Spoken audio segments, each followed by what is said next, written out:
घेऊन आलो आहेत MPSC तलाठी भरती 2026 ची करंट अफेअर्स प्रश्नपत्रिका क्रमांक 18 आपल्या मायबोली मराठी चॅनल ब्रेन बूम मराठीवरती. सर्वप्रथम तुमचं माझ्या चॅनलवरती स्वागत आहे. आपण घेऊन आलेलो आहेत करंट अफेअर्स. या ठिकाणी जे क्वेश्चन्स अतिशय महत्त्वाचे क्वेश्चन्स या ठिकाणी आपण काय करणार आहोत, या ठिकाणी विथ एक्सप्लेनेशन तुम्हाला सांगणार आहे. तर चॅनलवर नवीन असेल तर चॅनलला सबस्क्राईब करा. व्हिडिओ अगदी शेवटपर्यंत बघा, जेणेकरून कुठलाही पॉईंट तुमचा मिस होऊ नये. आणि आवडला असेल तर एक लाईक नक्की करा, जेणेकरून आम्हाला प्रोत्साहन भेटेल. आणि बेल आयकॉनला क्लिक करा, जेणेकरून व्हिडिओ सर्वप्रथम तुमच्याकडे येईल. चला तर सुरुवात करूया आजच्या या व्हिडिओला. आजचा व्हिडिओचा पहिला प्रश्न,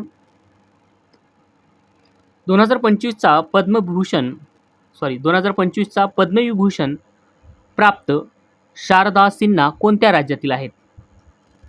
पद्मविभूषण शारदा सिन्हा कोणत्या राज्यातील आहेत? Option 1 Telangana, option 2 Gujarat, option 3 Maharashtra आणि ऑप्शन 4 बिहार. तर 2025चा पद्मविभूषण प्राप्त शारदा सिन्हा या बिहार राज्याच्या रहिवासी आहेत. आणि या शारदा सिन्हा या येथील प्रसिद्ध लोकगायिका आहेत. कुठल्या? बिहारच्या प्रसिद्ध लोकगायिका आहेत. लोकगायिका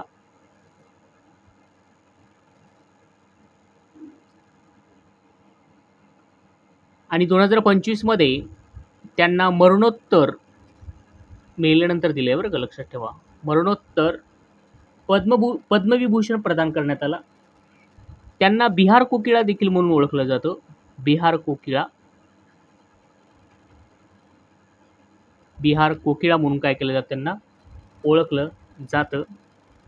आणि शारदा सिन्हा यांना कला या क्षेत्रामध्ये त्यांना पद्मविभूषण काय करण्यात आलं आहे, देण्यात आलेला आहे. हेही तुम्हाला त्यासोबत काय करायचं, लक्षात ठेवायचं आहे. शारदा सिन्हा यांना मरणोत्तर काय करण्यात आलेलं आहे, पद्मविभूषण हा पुरस्कार देण्यात आलेला आहे. त्या बिहार राज्याच्या रहिवासी आहेत आणि त्यांना त्या प्रसिद्ध लोकगायिका आहेत आणि त्यांना बिहारची कोकिळा देखील म्हटलं जातं. आणि कला क्षेत्रामध्ये त्यांना पद्मविभूषण देण्यात आलेला आहे. यानंतर बघूया आपण प्रश्न दुसरा. तर प्रश्न दुसरा काय सांगतो बघूया. 2025 चा पद्मश्री प्राप्त चैत्राम पवार कोणत्या जिल्ह्यातील रहिवासी आहेत? 2025चा पद्मश्री प्राप्त चैत्राम पवार महाराष्ट्रातील कोणत्या जिल्ह्यातील रहिवासी आहेत? चैत्राम पवार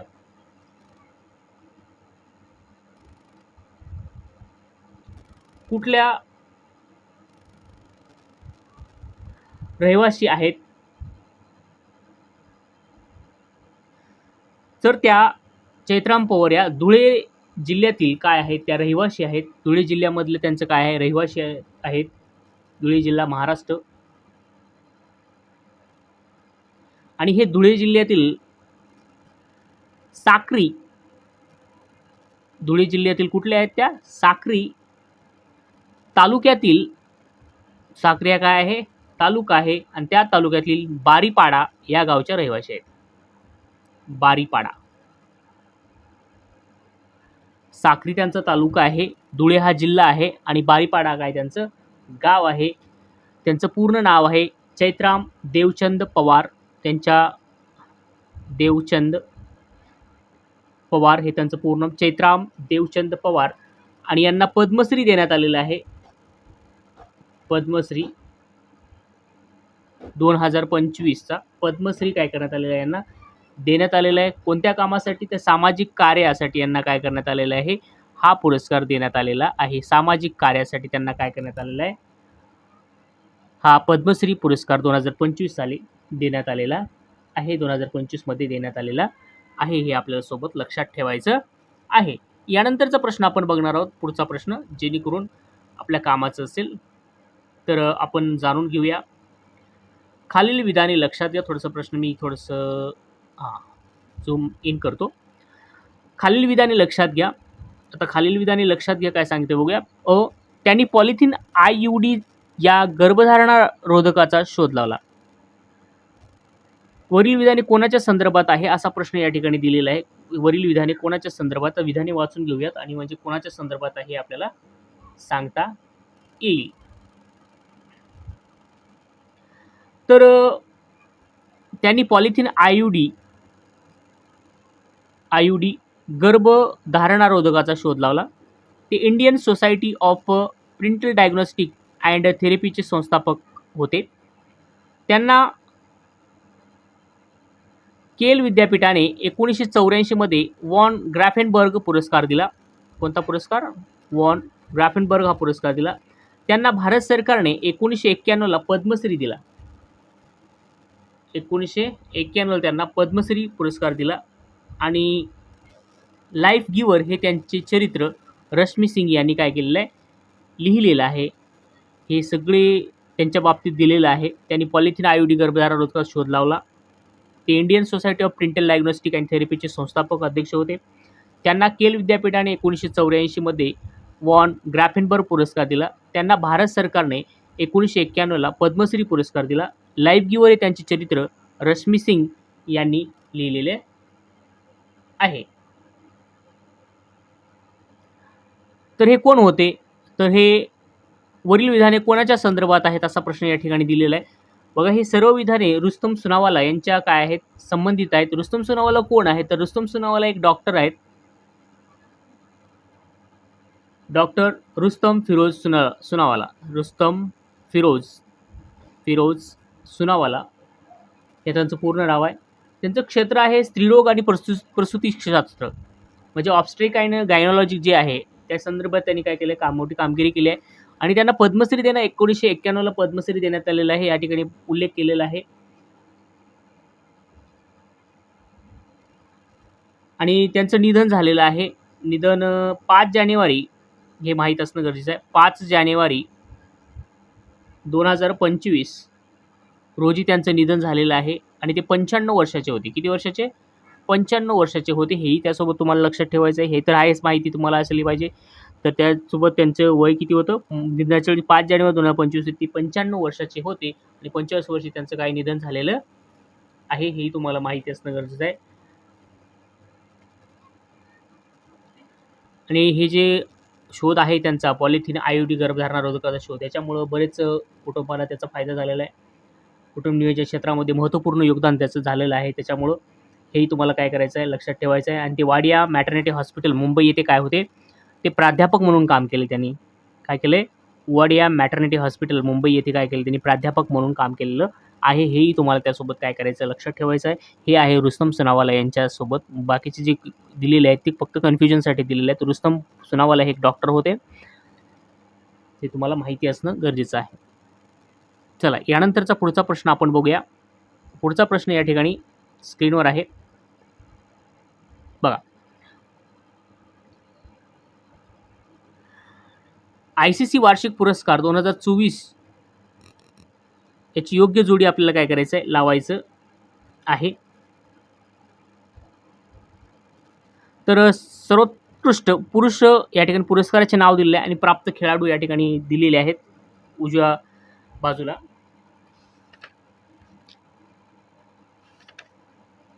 आणि पुढं सर्वोत्कृष्ट पुरुष कसोटी सामना या ठिकाणी दिलेला आहे.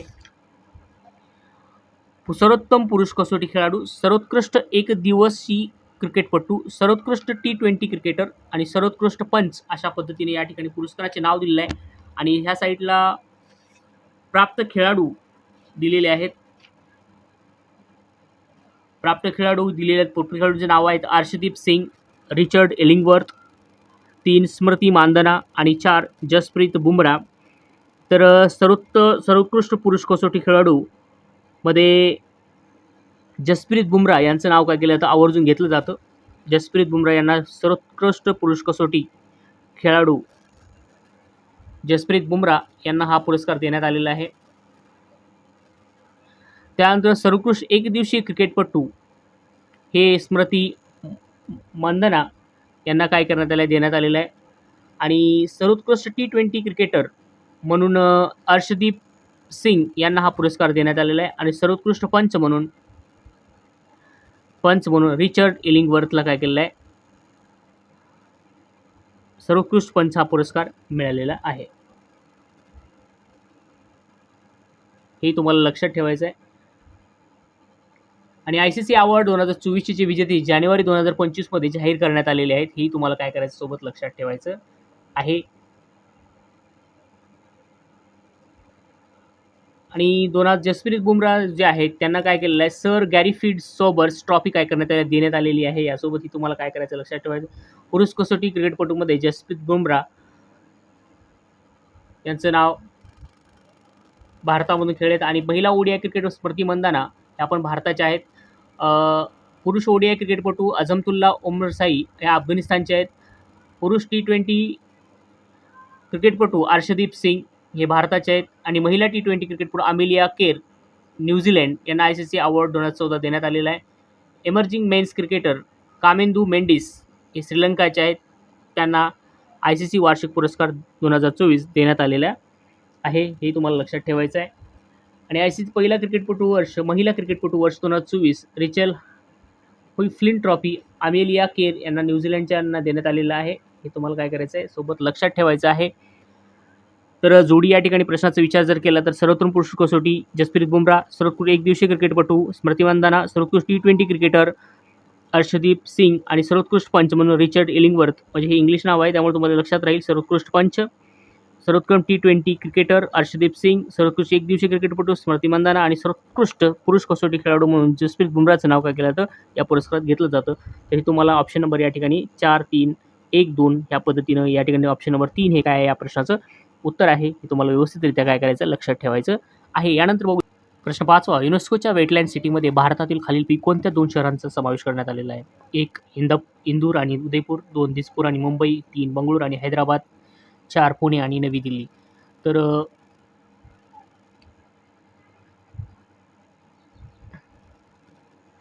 युनेस्कोच्या वेटलँड सिटीमध्ये भारतातील खालीलपैकी कोणत्या 2 शहरांचा समावेश करण्यात, तर इंदूर आणि उदयपूर या 2 शहरांचा त्याच्यामध्ये समावेश करण्यात आलेला आहे.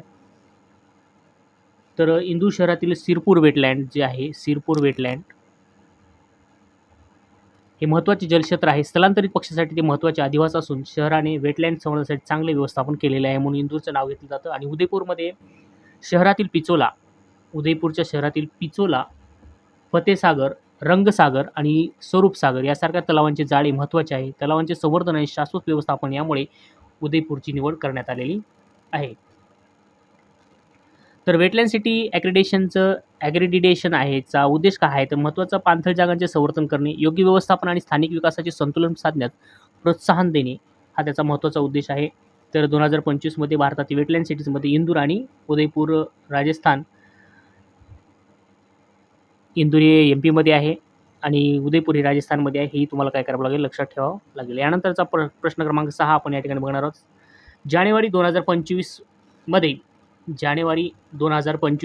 WHO कोणत्या देशाला मलेरिया मुक्त म्हणून घोषित केलेले आहे. 1 जॉर्जिया, 2 भारत, 3 चीन आणि 4 अमेरिका.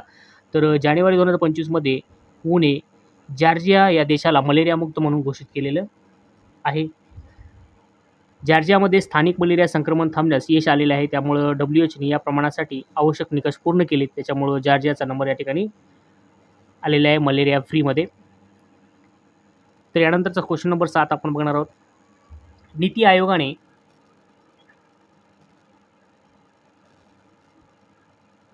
आयोगाने प्रसिद्ध केलेले आर्थिक आरोग्य निर्देशांक 2025 नुसार देशातील पहिली राज्य कोणते आहे.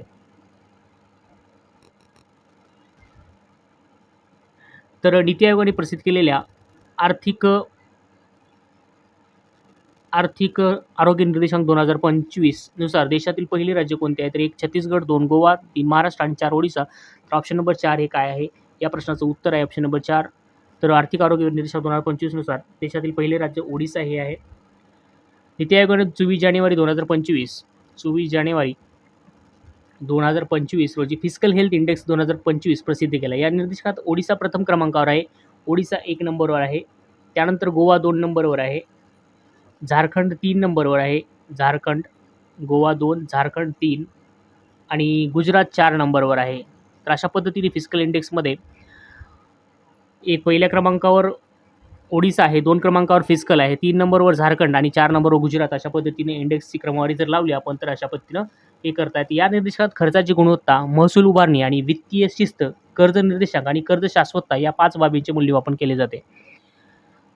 यानंतरचा प्रश्न आपण बघूया. प्रश्न क्रमांक 8, संपूर्णपणे हायड्रोजन इंधनावर चालणारा ट्रक कोणत्या कंपनीने सुरू केला? 1 Bajaj, option number 2 Ashok Leyland, option number 3 Tata Motors आणि ऑप्शन नंबर 4 होंडा. तर जी संपूर्णपणे हायड्रोजन इंधनावर चालणारा जो ट्रक आहे तो तयार केला आहे टाटा मोटर्सनी. टाटा मोटर्सने काय केलं आहे, भारतातील पहिल्या हायड्रोजन चलित हेवी ड्युटी ट्रकच्या चाचण्या सुरू केल्या. या वाहनामध्ये हायड्रोजन इंटरनल कंबशन इंजिनचा वापर केला. H2IC.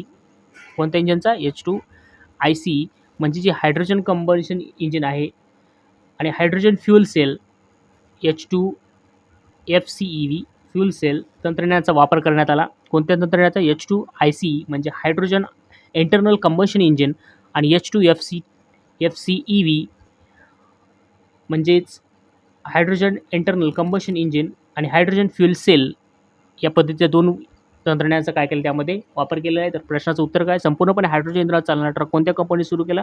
तर टाटा मोटर्सने काय केलेलं आहे? सुरू केलेला आहे. कधी? 2025ला. यानंतरचा प्रश्न क्रमांक 9, युनेस्को वारसा यादी 2025 नुसार युनेस्कोची जी वारसा यादी आहे,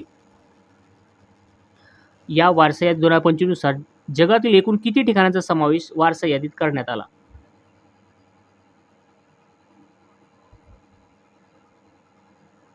25च्या वारसा यादीमध्ये 2025च्या वारसा यादीमध्ये 47व्या वर्ल्ड हेरिटेज कमिटी बैठकीत 26 नवीन स्थळांची काय झालेली आहे? नोंद झालेली आहे. 26 स्थळांची काय झाली आहे? नोंद झाली आहे आणि त्यानुसार एकूण संख्या झालेली 1273 झालेली आहे. तर 2025मध्ये 2025मध्ये हा डाटा आहे आपल्याकडे. 2024मध्ये 1223 होते आणि 2025मध्ये 26 नवीन नोंदी झाल्या आणि या 26 नोंदीनुसार 1273 प्रॉपर्टीज काय करण्यात आले यामध्ये दाखवण्यात आलेले आहेत. 73 प्रॉपर्टीज या ठिकाणी काय युनेस्को वर्ल्ड हेरिटेजमध्ये काय करण्यात आले, नमूद करण्यात आलेले आहेत. 1273 लक्षात ठेवा. टोटल 26 काय केलेल्या आहेत नोंदी या ठिकाणी युनेस्को वारसा यादी 2025च्या ह्याच्यामध्ये एकूण 26 ठिकाणांची नोंद करण्यात आलेली आहे. यानंतरचा प्रश्न क्रमांक 10, निसार मोहिमेची यशस्वी प्रक्षेपण कधी करण्यात आले? आता निसार काय आहे? NISAR SAR NISAR NASA, ISRO, synthetic aperture radar हे नासा आणि इस्रोचे संयुक्त पृथ्वी निरीक्षण उपग्रह मिशन आहे. कोणाकोणाचे? नासा आणि इस्रो या दोघांचं काय प्रक्षेपण हे मिशन आहे. याचं प्रक्षेपण 30 जुलै 2025ला झालेलं आहे. निसारचं प्रक्षेपण आहे GSLV प्रक्षेपण वाहन GSLV F-16 हे काय आहे? प्रक्षेपण वाहन आहे आणि प्रक्षेपण स्थळ आहे सतीश धवन अंतराळ केंद्र श्रीहरिकोटा या ठिकाणी काय करण्यात आले? प्रक्षेपण करण्यात आले. याचा उद्देश काय? पृथ्वीचा भूभाग, बर्फ, वनस्पती आणि पाणी या जमिनीवर सूक्ष्म बदलांचे निरीक्षण करणे हे काय आहे? त्याचा उद्देश आहे. आणि हे L बँड आणि S बँड या दोघांचा काय करतं? दोन्ही रडारचे पहिले उपग्रह मिशन आहे. L लँड आणि S बँड हे दोन्ही उपग्रहाचे मिशन आहे. महाराष्ट्राचे पहिले व्यंगचित्राचे गाव कोणते आहे? पहिले व्यंगचित्राचे गाव कोणते म्हणून महाराष्ट्रामध्ये ओळखलं जातं? पहिले व्यंगचित्राचे गावाचं नाव काय आहे? कोणते आहे? 1 वडू बुद्रुक, 2 गोरे बुद्रुक, 3 हिंगणे आणि 4 वडगाव. तर महाराष्ट्रातील पहिले व्यंगचित्राचे गाव गोरे बुद्रुक म्हणून ओळखलं जातं. तर गोरे बुद्रुक हे कुठे आहे? तर पुणे जिल्ह्यामध्ये तालुका हवेली हे महाराष्ट्रातील पहिली व्यंगचित्राचे गाव म्हणून विकसित करण्यात येत आहे. येथे व्यंगचित्राची आर्ट गॅलरी प्रदर्शने, नामवंत व्यंगचित्रकारांच्या कलाकृती प्रदर्शित करण्याची योजना या ठिकाणी आहे. तर पहिले व्यंगचित्राचे गाव कोणते? तर गोरे बुद्रुक हे आहे. तालुका हवेली, जिल्हा पुणे. यानंतरचा प्रश्न क्रमांक 12 हुंडा प्रतिबंधक कायदा कोणत्या वर्षापासून भारतात लागू करण्यात आला? हुंडा प्रतिबंधक कायदा भारतात कोणत्या वर्षापासून लागू करण्यात आला? 1 1960, 2 1961, 3 1962 आणि 4 1963. तर हुंडाबंदी कायदा हा भारतामध्ये डावरी प्रोहिबिशन ॲक्ट जो आहे तो भारतामध्ये 1961ला काय करण्यात आला? लागू करण्यात आला. त्याची मंजुरी भेटली होती 20 मे 1961 आणि लागू कधी करण्यात आला? 1 जुलै 1961ला काय करण्यात आला? लागू करण्यात आला. उद्देश होता विवाहाच्या संदर्भात हुंडा देणे किंवा घेणे प्रतिबंधात्मक आहे. आणि हुंडा प्रतिबंध कायदा 1961ला काय करण्यात आला, लागू करण्यात आला. अशा पद्धतीने होती ही प्रश्नपत्रिका 18वी. आवडलं असेल तर चॅनलला काय करा, सबस्क्राईब करा. पुन्हा भेटूया अशाच नवीन व्हिडिओसोबत.